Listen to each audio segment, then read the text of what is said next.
बिस्मिल्लाहिर्रहमानिर्रहीम। अस्सलाम वालेकुम वरहमतुल्लाहि वबरकातुहू। मैं इमरान खान आपका इल्म अचीवर के PYQ सीरीज़ में इस्तकबाल करता हूँ। आज हम लोग मैथमेटिक्स के नए चैप्टर को डील करेंगे जिसका नाम है क्वाड्रेटिक इक्वेशन। हालांकि बहुत इंपॉर्टेंट चैप्टर है और देखिए क्वेश्चन जो आया हुआ है ये भी बहुत ही अच्छा क्वेश्चन है और ग्राफ से रिलेटेड सवाल पूछे गए। ग्राफ से रिलेटेड सवाल है तो मैं पहले आपको थोड़ा सा आइडिया देता हूं ग्राफ का, फिर इस क्वेश्चन पे आएंगे। जब भी क्वाड्रेटिक इक्वेशन होता है तो क्वाड्रेटिक इक्वेशन का जो ग्राफ होगा वो पैराबोला कर्व होगा। जो ग्राफ होगा वो पैराबोला कर्व होगा, पैराबोला ग्राफ होगा। अब क्वाड्रेटिक में ए की वैल्यू कभी जीरो तो होती नहीं है, ए हमेशा नॉन जीरो टर्म है। तो ए की वैल्यू या तो ग्रेटर देन जीरो होगी यानी पॉजिटिव, या ए की वैल्यू लेस देन जीरो होगी यानी निगेटिव। अच्छा, पॉजिटिव के केस में पैराबोला कर्व का डायरेक्शन होगा अपवर्ड डायरेक्शन में, ऊपर की तरफ, इस तरह से। इस तरह के कर्व को पैराबोला कर्व कहते हैं। और अगर निगेटिव हुआ तो इस तरीके से डाउनवर्ड एरो की शक्ल में होगा। ये निगेटिव पर है तो यहां आपको दिख रहा होगा ये पैराबोला कर्व है और ए की वैल्यू तो पता चल गई कि निगेटिव है। ए की वैल्यू तो निगेटिव है क्योंकि ये डाउनवर्ड डायरेक्शन में है, तो ए निगेटिव है। ए लेस देन जीरो, ए लेस देन जीरो, ए लेस देन जीरो, ए लेस देन जीरो। अच्छा, ये बातचीत तो इस क्वेश्चन के हिसाब से हो गई। चारों ऑप्शन में ए की वैल्यू निगेटिव दी हुई है। अब आइए, सबसे आसानी से पता चलता है सी, बी को बाद में डील करेंगे, पहले सी। सी की वैल्यू जीरो भी हो सकती है, ग्रेटर देन जीरो भी हो सकती है। अगर सी की वैल्यू जीरो है, सी की वैल्यू ग्रेटर देन जीरो है यानी पॉजिटिव, और सी की वैल्यू लेस देन जीरो है, तो सी बेसिकली होता है इंटरसेप्ट। या ये जो ग्राफ है ना, cut Y axis, Y axis को जहां पे कट करेगा वाई की जो वैल्यू होगी उसी को सी कहेंगे। यानी अगर ये जीरो है तो पैराबोला कर्व, अगर ये जीरो है सी तो पैराबोला कर्व ओरिजिन से गुजरेगा, यहीं पर वाई एक्सिस को कट किया ओरिजिन पर। ये सी जीरो के लिए है। अच्छा, पॉजिटिव से मुराद, पॉजिटिव से मुराद कि ये पैराबोला कर्व जो है वो कुछ इस तरह से कटेगा कि सी की वैल्यू प्लस में आ जाए, सी की वैल्यू पॉजिटिव आ जाए।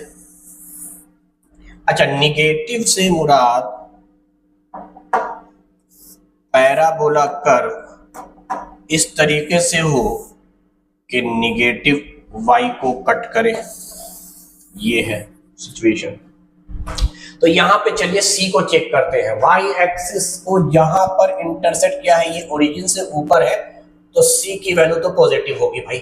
यहां सी की वैल्यू निगेटिव है, ये ऑप्शन खत्म। सी की वैल्यू निगेटिव है, ये ऑप्शन खत्म। सी की वैल्यू इन दोनों में पॉजिटिव दी हुई है, यानी ये दोनों ऑप्शन हो सकते हैं। अब आते हैं बी पर। बी को चेक करने के दो तरीके हैं। बी को चेक करने का एक तरीका है सम ऑफ जीरोस। अगर आपको जीरोस पता है, जिसका फॉर्मूला है माइनस बी बाई ए। चलिए, अगर मैं यही लॉजिक लगाऊं तो यहां पे आपको जीरोस दिया हुआ है, बीटा की वैल्यू -3 और अल्फा की वैल्यू 2। इन दोनों को जोड़ते हैं, अल्फा है 2, बीटा है -3 is equal to minus B का हमको साइन बताना है, क्या आएगा, पॉजिटिव या निगेटिव। इस क्वाड्रेटिक इक्वेशन में ए की वैल्यू निगेटिव आ गई है, ए है निगेटिव। अच्छा, ये निगेटिव कट गया। अच्छा, यहां पर देखोगे 2 प्लस इंटू माइनस -3 और +2 यानी -1, तो बी की वैल्यू -1 आया, यानी बी की वैल्यू निगेटिव में आई है, इसलिए बी तो निगेटिव हो जाएगा।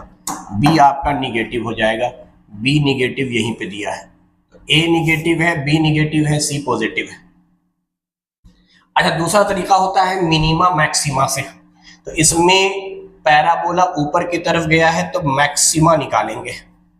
मैक्सिमा, एक्स का मैक्सिमा, और ये मैक्सिमा जो हो रहा है, मतलब इसको अभी एक्स नहीं रखते हैं, चलो, मैक्सिमा जो हो रहा है उसका फॉर्मूला होता है -b बाई ए।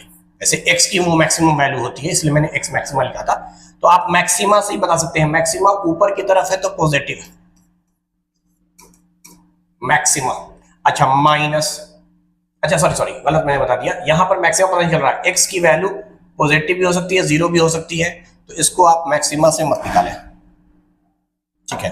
वैसे मैं मैक्सिमा बता देता हूं, यहां पे मैक्सिमा की वैल्यू निगेटिव में आ रही है, वो दिख नहीं रहा आपको, मैक्सिमा यहां कहीं पर होगा, एक्स की वैल्यू ली गई है, एक्स की वैल्यू निगेटिव होगी, तो यहां पे आ रहा है माइनस बी और ए की जगह पर आप रखेंगे निगेटिव, तो ये निगेटिव निगेटिव कट जाएगा, बी की वैल्यू निगेटिव में आ जाएगी। यहां पर एक्चुअली कर्व कुछ भी इतना क्लोज है कि निगेटिव वैल्यू और जीरो वैल्यू तकरीबन तकरीबन बराबर है, इसीलिए आप उसको कंसीडर मत कीजिए, जीरोस दिया हुआ था तो जीरो से निकालिए। कई बार मैक्सिमा मिनिमा पता होता है, जैसे अगर ग्राफ कुछ ऐसे हो तो पता है ये मैक्सिमा है और मैक्सिमा पर एक्स की वैल्यू माइनस है, या ये मिनिमा है, मिनिमा पर एक्स की वैल्यू निगेटिव है, या इस तरीके से पैराबोला कर्व है, ये मैक्सिमा है, मैक्सिमा की वैल्यू में एक्स की वैल्यू पॉजिटिव है, या ग्राफ कुछ ऐसा है, ये मिनिमा है, मिनिमा में एक्स की वैल्यू पॉजिटिव है, तो हम मिनिमा मैक्सिमा से भी इसको निकाल सकते हैं। बहरहाल बड़ा अच्छा सवाल था, पैराबोला कर्व नीचे होगा, ए की वैल्यू निगेटिव होगी, सी वाई इंटरसेप्ट देखना है, और सम ऑफ जीरोस अगर दिए हुए हैं जीरोस तो वहां से निकाल लीजिए, नहीं तो मैक्सिमा और मिनिमा से निकालिए। अगर ग्राफ में मिनिमा और मैक्सिमा यानी हाईएस्ट पीक को कहते हैं या लोएस्ट पीक को, ये ग्राफ आया लोएस्ट पीक को कहेंगे या हाईएस्ट पीक को कहेंगे, मैक्सिमा और मिनिमा, यहां से हम लोग निकाल लेंगे। चलिए नेक्स्ट क्वेश्चन की तरफ चलते हैं। If the zeros of the quadratic polynomial ax square plus bx plus c where c ये ax स्क्वायर है, इक्वल रूट्स हैं, सी ए का साइन अपोजिट होगा, सेम होगा। देखो इक्वल रूट्स पहले समझो, फॉर रियल एंड इक्वल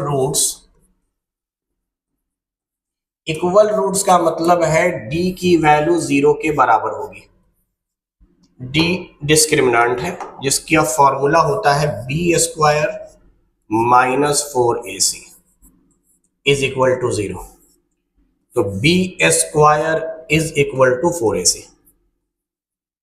अब ये बात समझने की है, इक्वल रूट्स के लिए बी स्क्वायर की वैल्यू हमेशा 4ac के बराबर होगी। आपको पता होना चाहिए कि b की वैल्यू चाहे निगेटिव हो चाहे पॉजिटिव हो, अगर आप इस निगेटिव का स्क्वायर करेंगे तो भी ये वैल्यू पॉजिटिव आएगी, और पॉजिटिव का स्क्वायर करेंगे तो पॉजिटिव आएगी है, यानी LHS आपका पॉजिटिव हो चुका है, LHS आपका पॉजिटिव हो चुका है, तो हमें देखना था RHS, तो बराबर होने का मतलब है RHS को भी पॉजिटिव होना है, वैल्यू के हिसाब से भी और ज्योमेट्रिकल साइन के हिसाब से भी। अगर LHS में b की वैल्यू मैं निगेटिव रखता हूं तो निगेटिव का स्क्वायर पॉजिटिव, पॉजिटिव रखता हूं तो भी पॉजिटिव, लिहाजा RHS भी पॉजिटिव होना चाहिए, और यहां स्क्वायरिंग नहीं है, यहां मल्टीपल है a और c का, तो a और c दोनों के सेम साइन होने चाहिए, सेम साइन पर ही, दोनों निगेटिव होगा तो निगेटिव निगेटिव का प्रोडक्ट पॉजिटिव, और दोनों पॉजिटिव हुए तो भी पॉजिटिव, पॉजिटिव के साथ ये +4 मल्टीप्लाई होगा तो पॉजिटिव ही रहेगा, बस न्यूमेरिकल वैल्यू 4 टाइम्स हो जाएगा। तो कुल मिलाकर यहां ज्योमेट्रिकल साइन के हिसाब से देखें तो सेम साइन होना चाहिए a और c का, b से कोई मतलब नहीं, b निगेटिव रहा तब भी, पॉजिटिव रहा तब भी, b से बहस नहीं है, तो a और c का अपोजिट साइन नहीं, अपोजिट साइन पे निगेटिव आवेगा, अगर ये पॉजिटिव है और ये निगेटिव है तो इधर वैल्यू निगेटिव आवेगी, और निगेटिव कभी पॉजिटिव के बराबर नहीं हो सकती, तो अपोजिट साइन तो आप भूल जाए। C and A have same sign, the correct answer is option C। B से कोई ताल्लुक ही नहीं है, B का साइन कुछ भी रखो कोई फर्क नहीं पड़ता, तो ये है इक्वल रूट्स की कहानी। A और C दोनों पॉजिटिव होगा तब भी प्रोडक्ट पॉजिटिव, दोनों निगेटिव होगा तब भी product positive.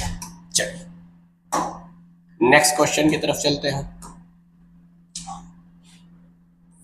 If the roots of equation a minus bx square plus b minus cx plus c minus a is equal to 0 are equal, then find the value of b plus c। फिर वही कहानी, equal roots की बात कर रहा हूं, equation आपको मैं दोबारा से लिख दे रहा हूं, ये दिया हुआ है a minus bx स्क्वायर, फिर है b minus cx फिर है c माइनस ए, अच्छा, इज इक्वल टू 0। ये क्वाड्रेटिक इक्वेशन दिया है जहां कोएफिशिएंट ऑफ एक्स स्क्वायर की वैल्यू है a minus B, coefficient of x की वैल्यू है b माइनस सी, और कांस्टेंट टर्म आपका c दिया हुआ है c minus A. Equal roots बोल रहे हैं, रूट्स इक्वल है भाई, तो b प्लस सी की वैल्यू, चलो पहले तो समझो, इक्वल रूट्स अभी पढ़ाया था मैंने, d बराबर 0 for equal roots, for equal and real roots. अच्छा, d की वैल्यू होती है बी स्क्वायर माइनस 4ac, इसी की वैल्यू 0 के बराबर होगी।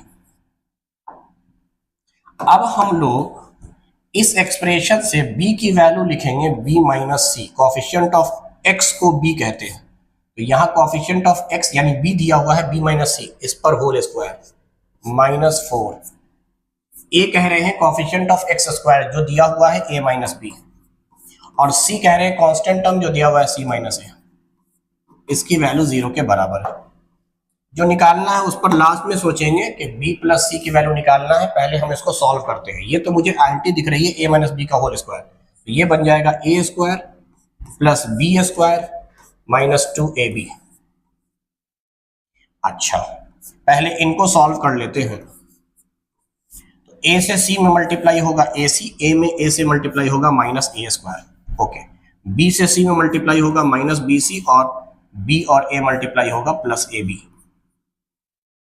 Is equal to 0। चलिए, ये है B square C square minus 2bc, minus 4 से मल्टीप्लाई कीजिए माइनस 4ac या ca, minus minus plus 4a square, minus minus plus 4bc, और minus 4ab is equal to 0। चलिए, यहां के बाद इधर देख रहे हैं, इसमें कोई चीज कॉमन मिल रही है, बी स्क्वायर एक ही बार है तो बी स्क्वायर, सी स्क्वायर भी एक ही बार है तो सी स्क्वायर, सारे स्क्वायर को एक तरफ लिखते हैं, 4a स्क्वायर, सारे स्क्वायर वाले टर्म्स हम लिख चुके, B square C square 4a square.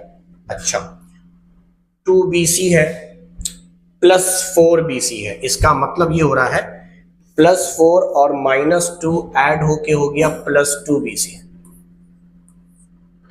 Minus 4ac, और यहां पे है minus 4ab is equal to 0। देखिए, ये आइडेंटिटी के तौर पे बन रहा है, जहां a square B square C square है, 2ab है 2bc है 2ca है, ये फॉर्मूला होता है ए बी सी के होल स्क्वायर का, बीच में साइन लगाएंगे प्लस माइनस जो भी, तो यहाँ स्क्वायर तो b निगेटिव रहा तब भी पॉजिटिव होगा, c निगेटिव रहा तब भी पॉजिटिव होगा, इसको हम ऐसे सोचते हैं, ये जरूर 2a रहा होगा, इसी का होल स्क्वायर है। अच्छा, अब देखो, b और c का साइन सेम रहेगा इसीलिए प्रोडक्ट प्लस आया है, b और c दोनों प्लस में रहा था इसीलिए इसका प्रोडक्ट प्लस 2b और c आया, माइनस a और c का साइन अपोजिट है, तो c अगर प्लस है तो a निगेटिव होना चाहिए, c अगर प्लस है तो a निगेटिव होना चाहिए, तो ये फॉर्मूला आ गया 2, a की जगह पर माइनस 2a और c की जगह पर c, फिर माइनस, सॉरी ये प्लस हम लगा रहे हैं समझाने के लिए, फिर प्लस 2, a की जगह पे माइनस 2a और b, सही बात है, तो a square B square plus C square plus 2ab 2bc 2ca equal to 0। तो अगर आप गौर से देखें तो ये फॉर्मूला जो है ना, वो आपको बता रहा है b plus C plus minus 2a का whole square is equal to 0। अच्छा, प्लस इंटू माइनस माइनस हो जाएगा, ये फॉर्मूला है b प्लस सी माइनस 2a का होल स्क्वायर, स्क्वायर उधर जाएगा अंडर रूट हो जाएगा, तो b प्लस सी की वैल्यू इजिली निकल गई 2a, b प्लस सी ही आपको निकालना था, तो b प्लस सी की वैल्यू है 2a। क्वेश्चन को सॉल्व करना पड़ा, इक्वल रूट्स थे, d की वैल्यू 0 है, d की वैल्यू आप निकालिए B square minus 4ac, b coefficient of x होता है, रख के स्क्वायर कीजिए, फिर 4ac लिखिए, इसमें से देख लीजिए ये टर्म कॉमन था bc और bc वाला, बाकी सब अलग अलग थे। और ये बता रहा है 3 चीज पर स्क्वायर है, तो मुझे याद आया ए बी सी के होल स्क्वायर का फॉर्मूला, उसी पैटर्न पर लिख दिया। बस साइन देखना है, एक जगह प्लस है तो बी और सी का ज्योमेट्रिकल साइन सेम होगा, दोनों पॉजिटिव में होंगे या दोनों नेगेटिव में होंगे। यहाँ पर देखिए ए और सी का साइन अपोजिट होगा, तो सी अगर पॉजिटिव माना है तो ए नेगेटिव होगा, इसलिए यहाँ लिखा। बाकी सॉल्व कर लेंगे, बन जाएगा। चलिए नेक्स्ट क्वेश्चन की तरफ चलते हैं। The equation has real roots. अच्छा, रियल रूट्स की मतलब रियल रूट्स के माने हो गए कि डिस्क्रिमिनेंट की जो वैल्यू है वो ग्रेटर और इक्वल टू 0 है, तभी रियल रूट्स होंगे। रियल रूट्स दो तरह के होते हैं, अनइक्वल हुए तो डी ग्रेटर देन 0 और इक्वल हुआ तो डी इक्वल टू 0। तो डी का मतलब है B square minus 4ac should be greater than और इक्वल टू 0। चलिए बी क्या है, इक्वेशन में x का जो कोएफिशिएंट है वो b है, तो 3 का होल स्क्वायर माइनस 4। a कितना है भाई, तो x स्क्वायर के आगे कोएफिशिएंट नहीं कुछ है तो 1 है, और c आपका k है। अच्छा, इसी k की वैल्यू शायद निकालनी है, तो ये हो गया 9 और ये minus 4k greater than equal to 0। ये माइनस उधर जाकर प्लस 4 हो गया 4k, तो इजिली 9/4 ग्रेटर देन और इक्वल टू k, यानी k से बड़ा होगा या बराबर होगा 4/9। ये 4 इधर आकर डिवाइड हो गया, तो k के टर्म में अगर लिखा हुआ है तो k से बड़ी वैल्यू है 9/4 की, k से बड़ी वैल्यू है, k से बड़ी वैल्यू है, k से बड़ी वैल्यू है 9/4। तो ये तो आसान सा क्वेश्चन था, फॉर्मूला बेस्ड बना लेंगे। चलिए नेक्स्ट क्वेश्चन की तरफ चलते हैं। If in the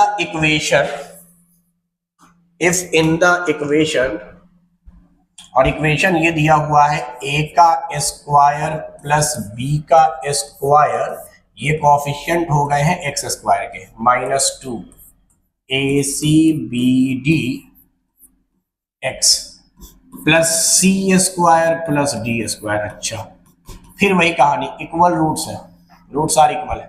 then relation बताना। चलिए रिलेशन पे तो बाद में आएंगे, पहले तो हम जानते हैं इक्वल रूट्स के माने हो गए for real and equal. For real and equal roots d must be equal to 0, और d कह रहे हैं आप b स्क्वायर माइनस 4ac को।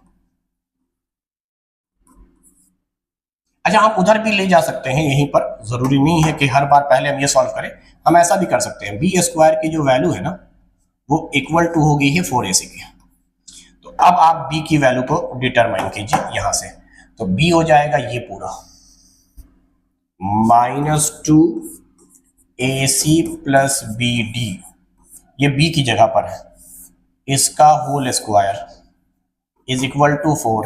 a कहिएगा आप इस पूरे पार्ट को, that is a square plus b square, और c आप कह रहे हैं इस पार्ट को c square plus d square. चलिए माइनस का स्क्वायर प्लस 2 का स्क्वायर 4, ये तो हो गया 4। अच्छा, ये हो गया ac प्लस bd का होल स्क्वायर, यहां पर है 4, इसको सॉल्व कर लेते हैं।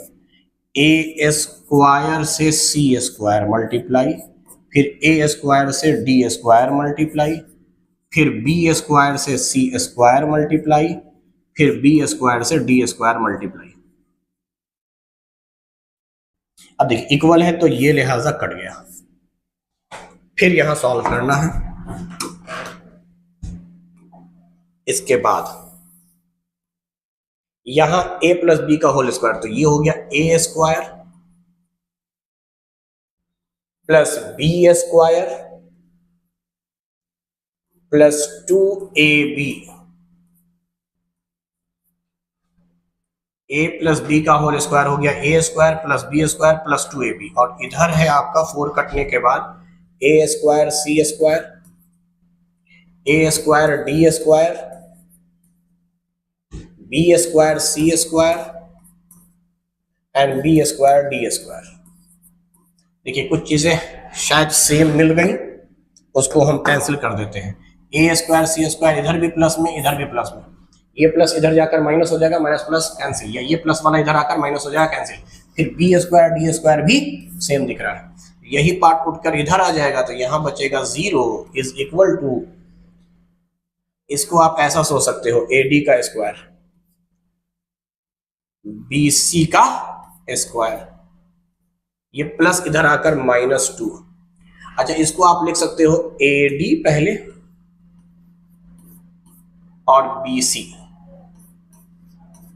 तो इस पैटर्न में लिखने से फायदा यह है कि ये आपको याद दिला रहा है A square plus B square -2AB, जो कि फॉर्मूला होगा AD माइनस BC का whole square is equal to 0।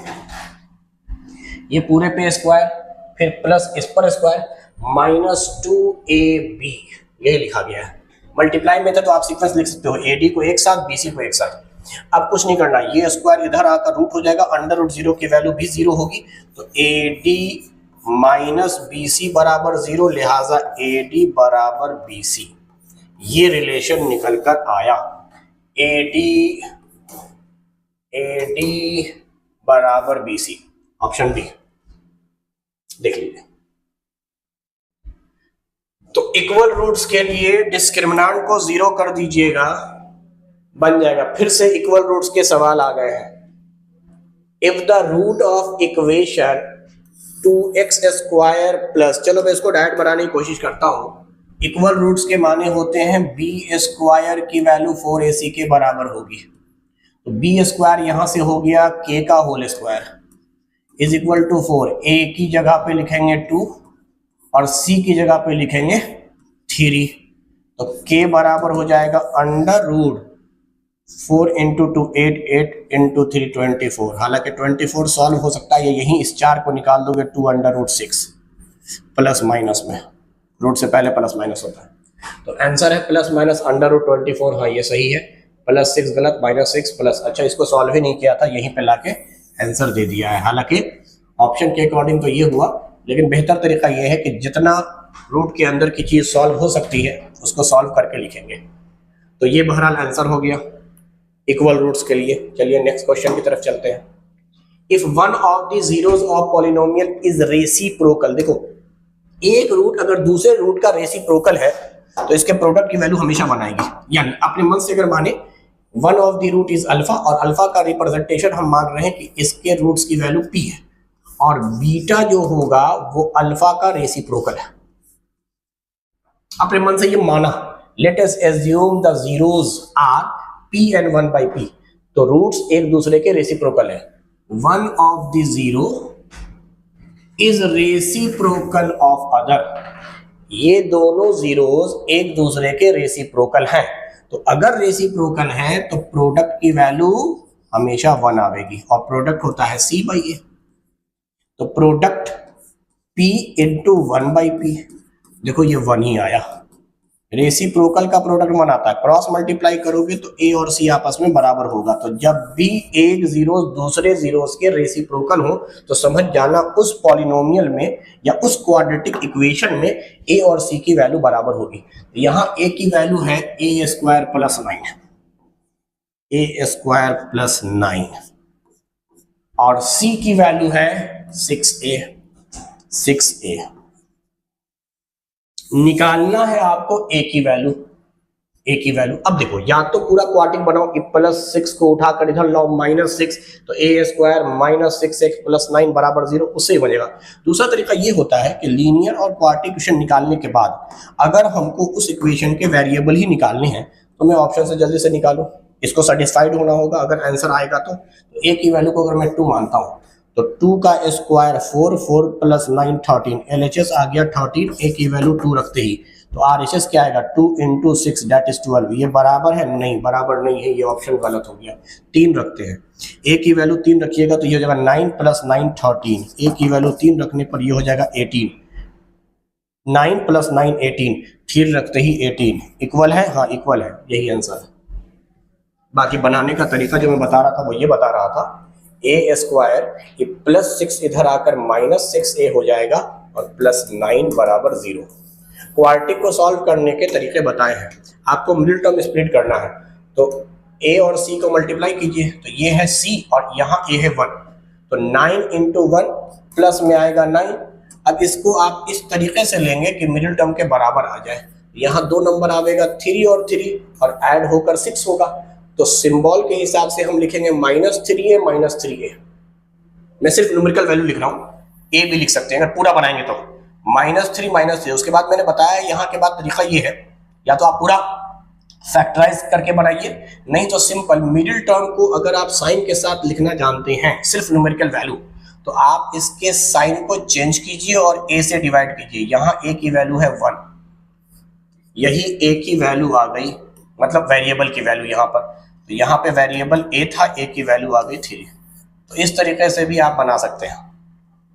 चलिए नेक्स्ट क्वेश्चन की तरफ चलते हैं। If ax² plus bx plus c is equal to, एक तरफ तो क्वार्टिक दिख रहा है भाई, बराबर इधर भी क्वार्टिक, दोनों बराबर दिया है, तो रिलेशन बताना है ए बी सी के बीच में क्या होगा। चलिए पहले सवाल समझते हैं। सवाल ये है कि एक एक्सप्रेशन है जो इधर क्वार्टिक का स्टैंडर्ड फॉर्म दिख रहा है, ax² bx प्लस c, और इधर दिया हुआ है x माइनस पी का होल स्क्वायर। चलो भाई तो पहले इसको सॉल्व करो। a माइनस बी का whole square, a square plus B square minus 2ab। अब a से मल्टीप्लाई करेंगे तो बनेगा ax² ap² माइनस 2xpa। अब ये तो इधर से यही आ रहा है, ax² plus bx plus c। अच्छा तरीका ये है कि दोनों तरफ का फॉर्मेट सेम रखेंगे। पहले स्क्वायर वाला टर्म है तो इधर भी पहले स्क्वायर वाला टर्म रखिए, दोनों सेम ही है। चलिए तो कट जाएगा। उसके बाद यहाँ bx है तो x वाला टर्म रखेंगे, x वाला टर्म यानी ये बनेगा -2pa इंटू x का कॉफिशिएंट ये है, और लास्ट में यहाँ है ap² जो कि यहाँ है c। तो अगर आप कायदे से समझें, ये तभी आपस में इक्वल हो सकता, x² सेम है, a की वैल्यू a है, यानी दोनों तरफ का a सेम है। यहाँ का जो b होगा प्लस b, ये -2pa के बराबर है, -2pa, x तो सेम थे। c की जो वैल्यू है वो ap² है। ये कोरिलेट कर लिया, दोनों एक्सप्रेशन आपस में बराबर थे तो वहां से ये भी क्वार्टिक ये भी क्वार्टिक। तो यहाँ x² का कॉफिशिएंट a, यहाँ भी x² का कॉफिशिएंट ये, यहाँ x का कॉफिशिएंट ये, यहाँ x का कॉफिशिएंट b, यहाँ कांस्टेंट टर्म। अब क्वेश्चन को ऑप्शन के हिसाब से हम पुट कर लेते हैं। कह रहा है a b c की वैल्यू, इन तीनों को प्रोडक्ट करो। क्या इधर के प्रोडक्ट की वैल्यू 1 आवेगी? नहीं सर, इधर के प्रोडक्ट की वैल्यू आवेगी 2a का क्यूब p क्यूब, यानी a b c अगर निकालेंगे ऑप्शन a के हिसाब से, ए बी सी आप निकाल लीजिए। तो ए की जगह पर ए ही रखेंगे, बी की जगह पर -2pa रखेंगे और सी की जगह पर ap² रखेंगे। 1 तो नहीं आया, लेकिन देखना चाह रहे क्या आया। तो -2, a की वैल्यू 1 2 3 बार मल्टीप्लाई होकर a³ p² और p³ ये आया, 1 नहीं आया। b का स्क्वायर कर दो दूसरे ऑप्शन के अकॉर्डिंग, b का स्क्वायर कर दो भाई। b का स्क्वायर करोगे तो b की वैल्यू है -2pa, इसका होल स्क्वायर हो जाएगा तो ये आएगा प्लस में 4p² a²। क्या दिया हुआ है? ac। इसकी वैल्यू क्या ac है? अच्छा b भी देख लेते हैं, a और c मल्टीप्लाई करोगे तो आएगा a² p², यानी ये आएगा 4ac या c है, क्योंकि आप इसको लिख सकते हो AP का A और P AP² इस तरीके से। तो मैं समझाने के लिए चलो बता देता हूं तुमको, तुम ऐसा लिख सकते थे इसको 4AP² और फिर A। अच्छा ये वैल्यू है आपकी C और A की वैल्यू तो A है, तो 4CA, जबकि यहां सिर्फ CA बोला है या AC बोला है, ये ऑप्शन भी गलत है। तो b² बराबर 4ac, ये ऑप्शन सही हो गया मेरे ख्याल से। देखिए b का आपने स्क्वायर किया, ये वैल्यू ये आई 4ac के बराबर। या दूसरा तरीका ये है कि आप LHS RHS दोनों अलग अलग सॉल्व कीजिए। देखिए LHS में आप ले रहे हो b² और RHS में आप ले रहे हो 4ac।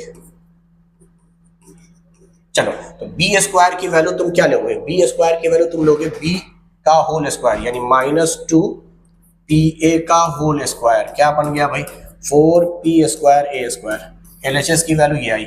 आरएचएस में आओ, 4 ए की जगह पर तो ए ही रहेगा, सी की जगह पर ए पी स्क्वायर आएगा, ये आ गया 4a स्क्वायर पी स्क्वायर। दोनों सेम चीज है, दोनों सेम चीज है।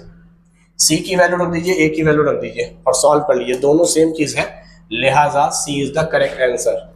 अब सी आ गया तो आगे चेक करने की जरूरत नहीं, आप चेक कर सकते हैं बी को 2 से मल्टीप्लाई कीजिए। चलो मैं एलएचएस आरएचएस के कॉन्सेप्ट से ही बना दूं, तो एलएचएस दिया हुआ है चौथे में, डी ऑप्शन में, डी ऑप्शन में एलएचएस की वैल्यू दिया है 2b, 2b की जगह पर -2pa, जो सॉल्व होकर आ जाएगा -4pa। This is the value of LHS. Whereas RHS जो दिया हुआ है फोर्थ ऑप्शन में वो दिया है a plus C, a plus C. अच्छा a की वैल्यू तो ये है, c की जगह पे आप लिखोगे ए पी स्क्वायर, ये कभी भी -4ap के बराबर या नहीं हो सकता, लिहाजा ये ऑप्शन गलत है। तो करेक्ट आंसर सी आ चुका है। चलिए नेक्स्ट क्वेश्चन की तरफ चलते हैं। The root of quadratic equation, equation दिया हुआ है 25x square plus 20x plus 7 बराबर 0, no roots, no real roots, real. इसका मतलब आपको डिस्क्रिमिनेंट निकालना है। डिस्क्रिमिनेंट नेचर को एक्सप्लेन करता है। डिस्क्रिमिनेंट की वैल्यू का फॉर्मूला पढ़ाया है B square minus 4ac।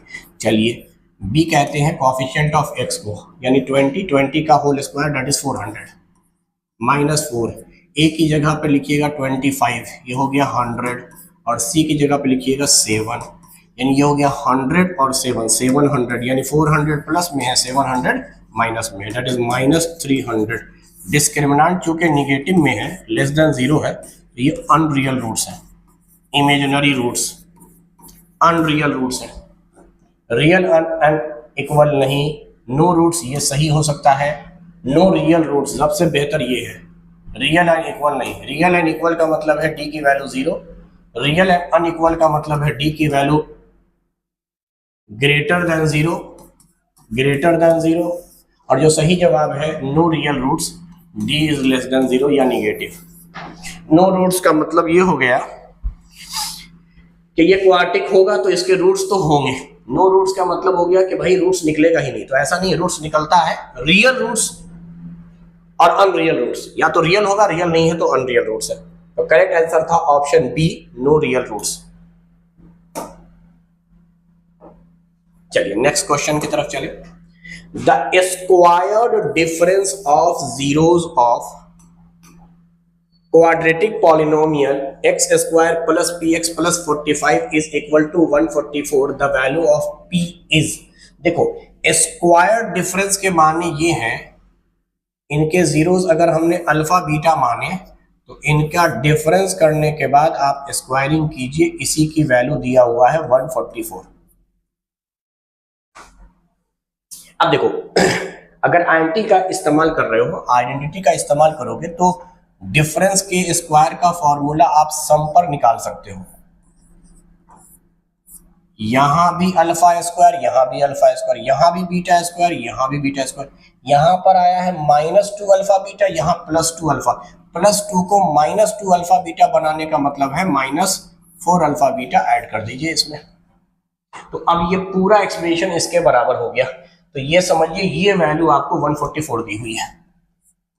Alpha plus beta आप -b/a निकालेंगे, तो अगर एक्सप्रेशन आपके पास है तो -b की वैल्यू हो गई -p और डिवाइड बाई a यानी 1 का whole square -4। Alpha into beta product होता है c/a, 45/1। तो ये हमारा सॉल्यूशन आ गया 144 डिवाइड बाई माइनस का स्क्वायर प्लस p का square p square minus 4 into 5 20, 2 16 और 2 18, माइनस 180 इधर जोड़ दो तो p स्क्वायर की वैल्यू हो गई 180 जोड़कर 180 प्लस 144 324, तो p की वैल्यू हो गई √324।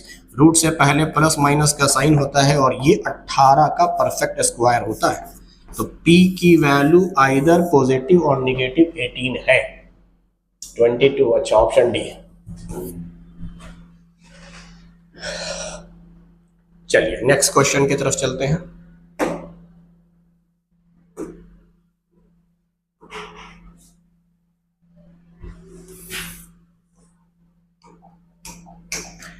The sum and product of two number is 27। दो नंबर हैं, दोनों को जोड़ने पर 27 और गुना करने पर let us assume x plus Y. दो नंबर है, आप इसको अल्फा बीटा ही बोल सकते थे।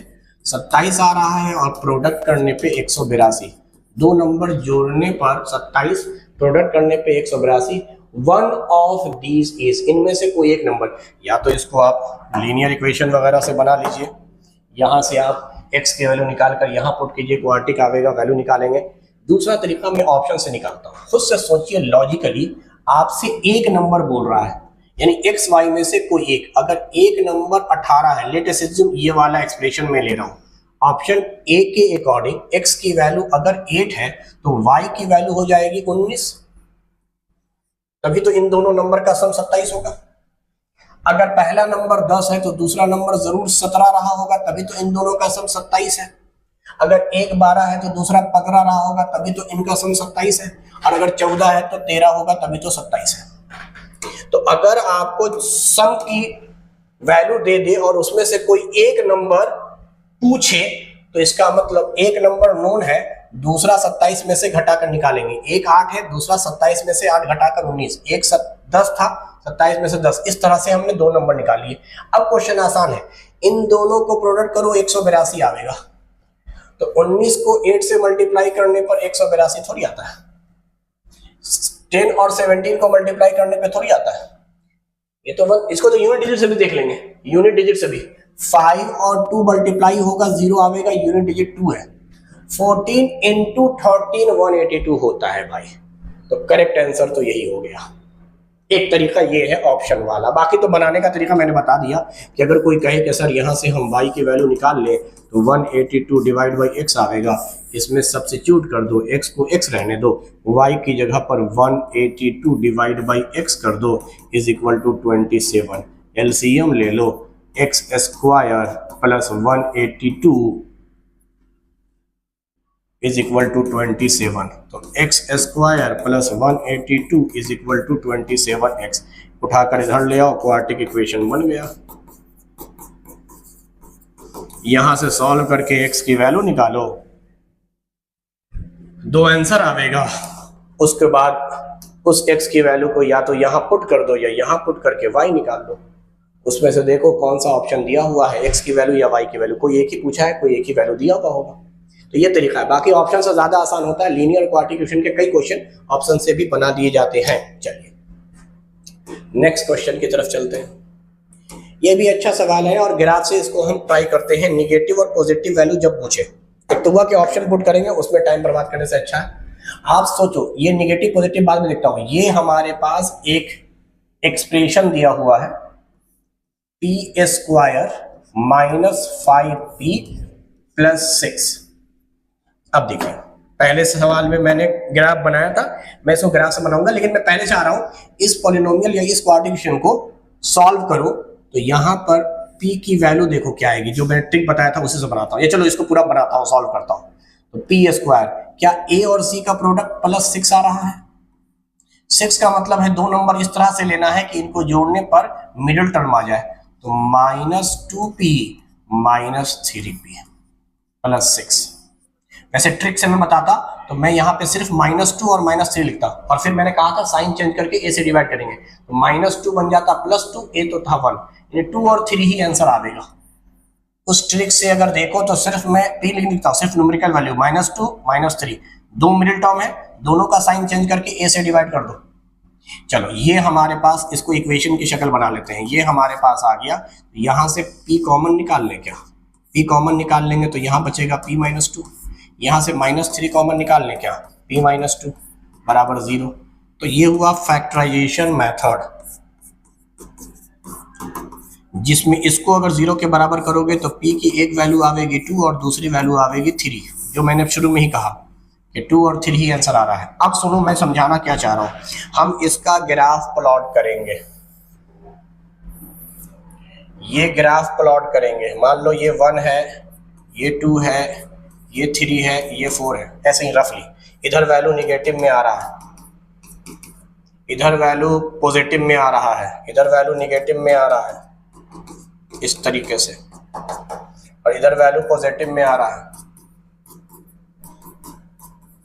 चलिए अब देखिए, ए की वैल्यू इस एक्सप्रेशन में पॉजिटिव है, इस एक्सप्रेशन में ए की वैल्यू जो है वो आपकी पॉजिटिव है और सी की वैल्यू पॉजिटिव है, और दो रूट निकल गए हैं अल्फा और बीटा। तो ये है आपका अल्फा और ये है आपका बीटा और सी है ये। तो आपको एक ऐसी लाइन ड्रॉ करनी है जो ऐसे जाए। अब मुझे नहीं मालूम नीचे कितना तक गया है, लेकिन चलिए, ग्राफ ए का पॉजिटिव आना अपवर्ड डायरेक्शन में पैराबोला होता है और सी इंटरसेप्ट है जो कि प्लस में 6 है, तो वाई एक्सिस को पॉजिटिव में काटेगा। अल्फा बीटा दोनों की वैल्यू 2 और 3 दी हुई थी, 2 और 3 यहां हमने पुट कर दिया। अब देखो मैं कह रहा हूं 2 और 3 के बीच में अगर x की वैल्यू रखोगे कुछ भी तो वैल्यू निगेटिव में आवेगी, ये वैल्यू आवेगी। ये सब निगेटिव y है, यहां पर निगेटिव y की वैल्यू आ रही है। तो 2 और 3 के बीच में जो भी आप वैल्यू रखेंगे इस x का, या यहां वेरिएबल p है, p का, p की वैल्यू 2 और 3 के बीच में रखने पर निगेटिव वैल्यू आवेगी। यानी समझो, p की वैल्यू 2 रखोगे तो ये पूरा इक्वेशन 0 आ जाएगा, p की वैल्यू 3 रखोगे तो पूरा पॉलिनोमियल 0 हो जाएगा जो इक्वेशन बनाकर बनाया है। लेकिन अगर p की वैल्यू ग्रेटर देन 2 रखोगे, मतलब 2 से ज्यादा, और लेस देन 3 रखोगे, लेस देन 3 रखोगे, नहीं उल्टा लिख दिया मैंने, समझो समझो, ऐसे बना रहे हैं, p की value greater then 2 less than 3, इन 2 और 3 के बीच में रखोगे वैल्यू निगेटिव आएगा। हाँ, 2 से कम रखोगे लेस देन 2 और ग्रेटर देन 3, 3 से ज्यादा 4 5 6 पॉजिटिव वैल्यू आएगा। तो इजीली ग्राफ से प्लॉट कर लेते हैं हम लोग, और ये शुरू में ही समझ में आ गया था। यहां जैसे ही -5 देखेंगे मिडिल टर्म बनेगा -2 और -3, साइन चेंज करके बना लेंगे +2 और +3। तो आप ग्राफ में सोचो 2 और 3 है, ए पॉजिटिव है, ऊपर से आवेगा, ऊपर से आवेगा तो जाहिर सी बात है 2 और 3 को नीचे से होता हुआ गुजरेगा और यही निगेटिव वैल्यू है। तो आपसे पूछा है निगेटिव कब होगा, तो जब p की वैल्यू ग्रेटर देन 2 और लेस देन 3। आप अपने मन से p की कोई वैल्यू पुट कर लीजिए जो 2 से बड़ा हो, 3 से छोटा हो, यानी 2.5, 5/2, 2.5 का मतलब 2.5 या 5/2 पुट करके देख लीजिए, आ जाएगा निगेटिव में। p की वैल्यू लेस देन 2 यानी 1 पुट करने पे नहीं आवेगा। चलो 1 पुट करना ज्यादा आसान है, मैं 1 पुट करके देखता हूँ। ऑप्शन से अगर बनाता, p की वैल्यू बोल रहा है 2 से कम, चलो 1 मान लेते हैं या 0 मान लेते हैं। 0 मानने पर ये खत्म +6, 0 मानने पर +6 आया यानी पॉजिटिव में वैल्यू आया। 1 मानने पर भी, 1 मानने पर ये 1 था और ये -5 था और ये +6 था, तो यानी ये भी प्लस में है, ये प्लस में है, दोनों ऐड होके हो गया 7, 7 में से 5 गया +2। यानी अगर p की वैल्यू 1 पुट करेंगे जो कि लेस देन 2 है तो ही पॉजिटिव में आ रहा है, ये आंसर तो हो ही नहीं सकता। चलो p ग्रेटर देन 3, अपने मन से 4 मान लेते हैं। 4 का स्क्वायर करोगे 16, 5 × 4 20 और +6, ये हो गया 22 और -20 यानी प्लस में 2 आ रहा है, ये भी नहीं होगा। और p की वैल्यू लेस देन 0 माइनस में रखता हूं, -1 का स्क्वायर +1, -1 रखोगे तो -5 और -1 +5 और +6 यानी 12 आ गया, ये भी नहीं। जब सब नहीं है तो यही होगा। लास्ट का हम जब ऑप्शन ही से पुट कर रहे हैं तो पुट कर लेते हैं भाई। मैंने कहा 2.5 पुट कर लेते हैं, 2 से बड़ा 3 से छोटा 2.5, तो 2.5 को मैं लिख रहा हूं 5/2, 25/4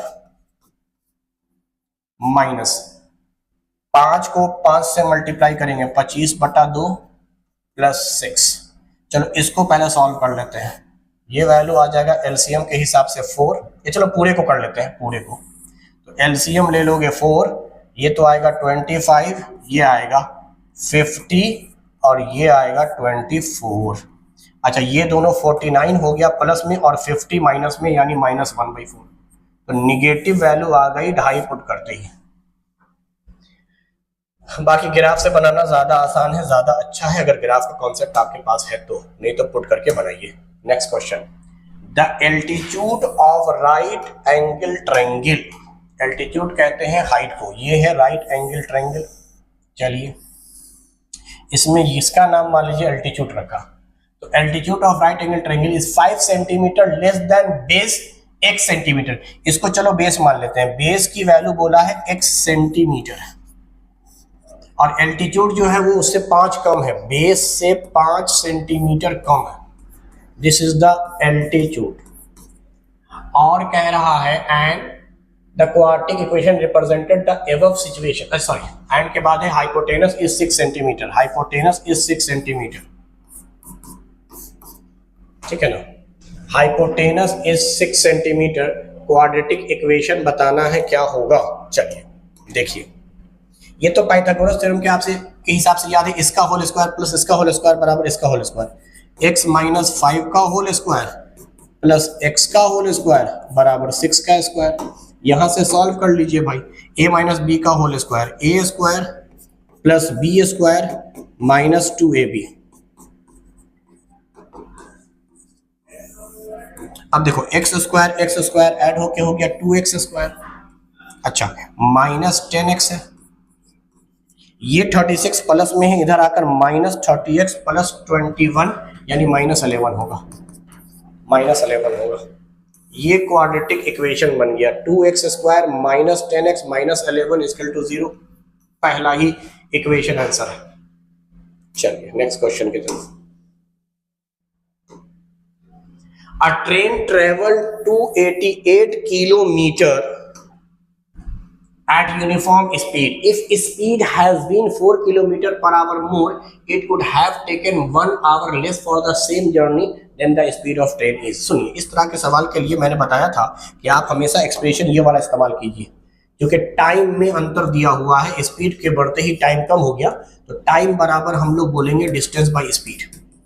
डिस्टेंस और स्पीड के रेशियो को टाइम बोलते हैं, डिस्टेंस बाय स्पीड, इस पूरे को टाइम बोलते हैं। तो क्वेश्चन दिया है 288 किलोमीटर, ठीक है भाई, डिस्टेंस आपको पता है, और मान लो शुरू में जा रहा है x की स्पीड से, x की स्पीड से 288 किलोमीटर कोई आदमी गया है, तो वो जो टाइम लेगा वो ये टाइम आवेगा। अच्छा, अगली बार गया है 288 ही, स्पीड 4 बढ़ा दिया गया, तो 1 घंटा कम हो गया, यानी ये टाइम 1 घंटा ज्यादा, ये टाइम 1 घंटा कम, ये दोनों का डिफरेंस करोगे तो 1 आवेगा। बड़े टाइम में से छोटा टाइम माइनस कर दीजिए, स्पीड बढ़ा है टाइम कम हो गया, तो ये टाइम था, टाइम का अंतर ही 1 दिया हुआ है। पहले x की स्पीड से जा रहा था, अब x प्लस 4 की स्पीड से जा रहा है, distance by speed equal to time, बड़े टाइम में से छोटा टाइम माइनस करो 1 आवेगा। अब देखो ऑप्शन से x की वैल्यू पुट कर लो, या वापस वही जो मैंने कहा था, दोनों का एलसीएम लो, क्वाड्रेटिक इक्वेशन बनाओ, x की वैल्यू निकालो, नहीं तो बेहतर है x की वैल्यू ऑप्शन से पुट कर देंगे। ऑप्शन है 30, पहला ऑप्शन है 30, चलो 288 30 से डिवाइड हो जाता है 8, 8 16 प्लस 2 18, चलो 3 से कट जाएगा ये, मगर 34 है। पहली बात तो ये लॉजिक से भी काटेंगे, हर जगह आंख बंद करके काटना शुरू नहीं करेंगे। ये तो 3 से कट रहा है, परफेक्टली कट रहा है, ये पहले 2 से कटेगा, 2 से कटते ही यहाँ 17 आ जाएगा, और ये 2 से कट कर 144 आ जाएगा। अब 17 से 144 नहीं कटता, जबकि आपको पता है ये, अगर मैं समझा लेता हूं, अगर ये 10 है तो ये 9 आना चाहिए, 10 माइनस 9 तभी 1 होगा, तो ये वाला ऑप्शन तो बेवकूफी है। अच्छा, अगर आप यहाँ 31 रखते हैं, यहाँ 35 रखते हैं, तो यहाँ 31 नहीं काट रहा है सर, 30 तो काट रहा है, 31 नहीं काट रहा है।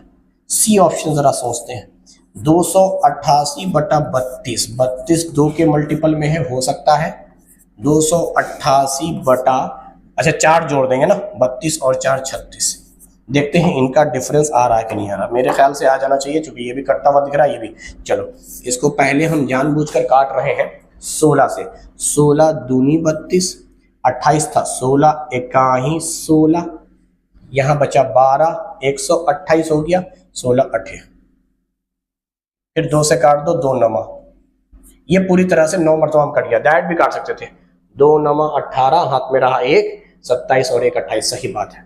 तो इसको कटना चाहिए 8 मरतबा में, चलो 8 मरतबा में डायरेक्ट, वैसे तो मैं इसको 9 से काटूंगा, 9 चौके 36, चलो पहले 9 से काटता हूँ, 9 चौके 36, 9 से काटूंगा तो ये कितना आ जाएगा भैया, 9 तिया 27, 1 18, फिर काट दो 4 से 8 मरतबा, सही बात है, 9 माइनस 8 बराबर 1, इक्वेशन सेटिस्फाइड, तो करेक्ट आंसर हो गया ये। वरना बैठ के जनरल मेथड से भी ट्राई कर सकते हैं आप, एलसीएम वगैरह लेकर, तो ये तरीका होता है। चलिए नेक्स्ट क्वेश्चन की तरफ चलते हैं। तकरीबन सेम टाइप का क्वेश्चन है, 2017 में देखिए पूछा गया है, सेम टाइप का क्वेश्चन है।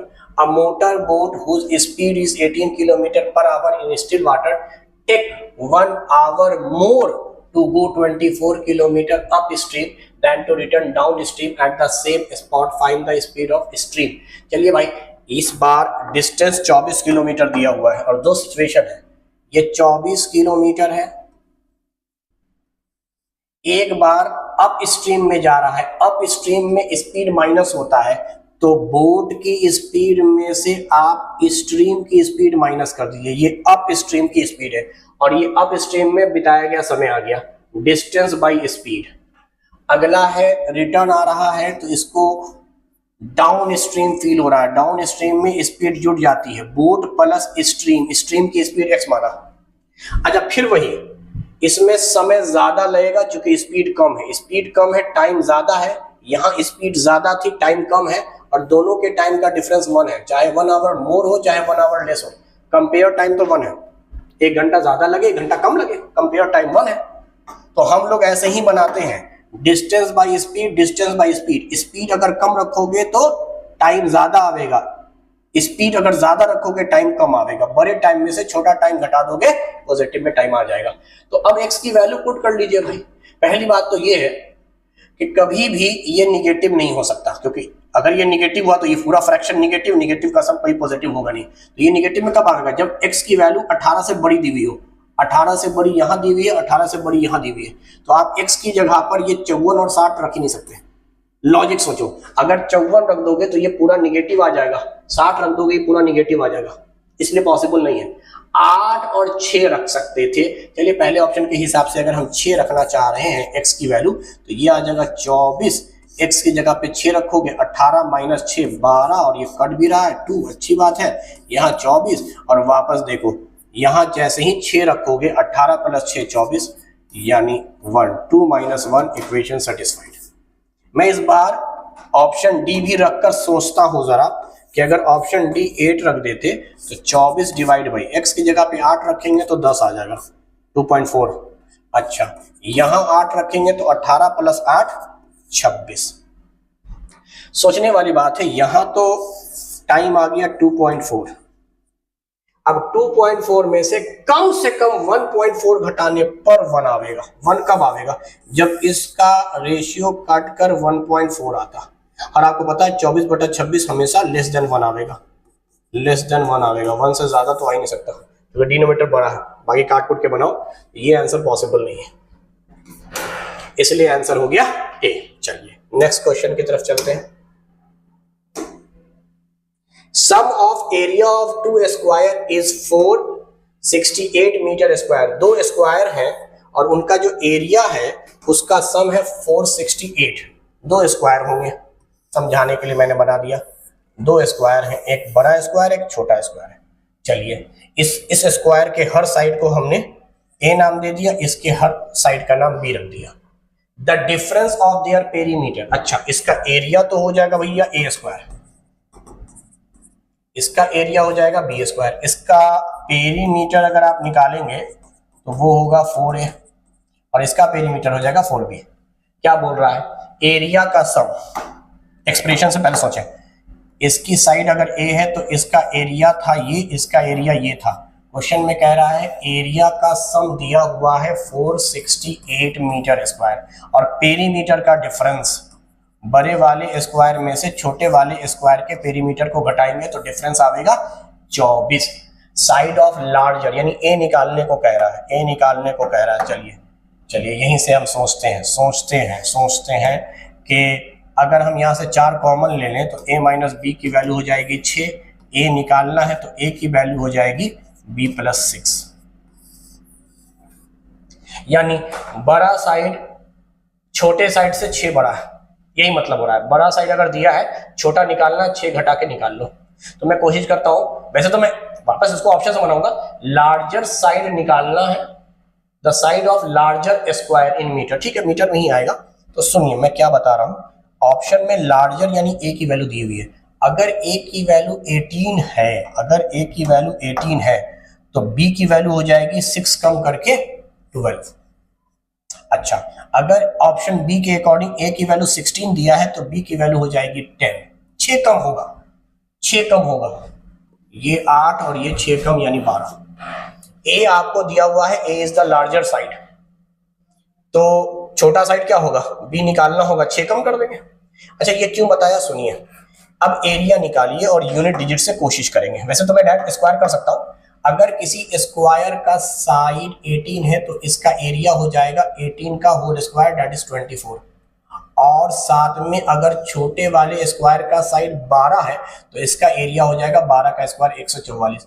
दोनों को जोड़ लीजिए भाई, 4 4 8, 4 और 2 6, 3 और 1 4। This is the answer. बाकी क्यों नहीं हो वो चेक करते हैं।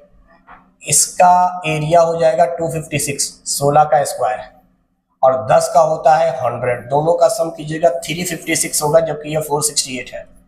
अगर साइड 14 है तो इसका स्क्वायर हो जाएगा 196 और 8 का हो जाएगा 64। चलिए जोड़िए, 6 4 10, यूनिट डिजिट पे ही नहीं आया, यूनिट डिजिट 0 आ रहा है। इसका स्क्वायर करेंगे 144, इसका स्क्वायर करेंगे 36, फिर यूनिट डिजिट 0 आ रहा है, और वैसे ये 468 नहीं हो रहा। तो एक तरीका ये है। दूसरा तरीका ये है, जो जनरल मेथड था वो ये था कि सर पेरीमीटर के डिफरेंस से आपने रिलेशन निकाल लिया साइड का, ए की जगह b+6 इसमें पुट कर दीजिए। तो ए की जगह पे आप पुट कीजिएगा b+6, यहाँ ए पे स्क्वायर था तो स्क्वायर प्लस बी स्क्वायर बराबर 468, क्वाड्रेटिक बनेगा, सॉल्व कर लेंगे। चलिए, ऑप्शन से ज्यादा आसानी से बन गया, इसलिए हम लोग नेक्स्ट क्वेश्चन की तरफ बढ़ते हैं। चलिए, मेरे ख्याल से क्वाड्रेटिक में इतनी ही सारी बातचीत है और हम लोगों ने क्वाड्रेटिक इक्वेशन को डील कर लिया। तो अब हम लोग नेक्स्ट क्लास में मिलेंगे और इसके आगे के चैप्टर को डिस्कस करेंगे। चलिए, आज के लिए इतना ही। Thank you very much.